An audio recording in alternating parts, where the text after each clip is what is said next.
আসলে ধন্যবাদ আপনাকে। আসলে আমরা আনন্দ মিছিল না, আনন্দ মিছিল বলতে কিছু নেই। এখন আমরা স্বাগত মিছিল করেছি এবং তাদেরকে শুভেচ্ছা জানিয়েছি। আমাদের এখানে কোতোয়ালি আপনি জানেন প্রায় 15টি ওয়ার্ড নিয়ে কোতোয়ালি থানা কিন্তু কমিটি গঠন করা হয়েছে। আমরা অত্যন্ত আনন্দিত।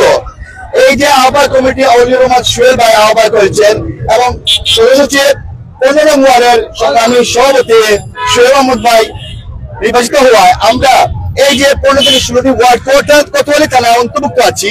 তারা বিএনপি নেতৃবৃন্দ সহ আরো এখানে আমাদের সাথে যুক্ত হয়েছেন যুব দল, ছাত্র দল, স্বেচ্ছাসেবক দল, কৃষক দল সহ নানান শ্রেণীর মানুষ যুক্ত হয়েছে। আমরা আশা ব্যক্ত করবো এই আহ্বায়ক সচিবের নেতৃত্বে আগামীতে সুন্দর একটি কোতোয়ালি থানা বিএনপি কমিটি গঠন করা হবে এবং ইনশাল্লাহ কোতোয়ালি থানা বিএনপি মহানগর বিএনপি কে সব ধরনের সহযোগিতা করবে।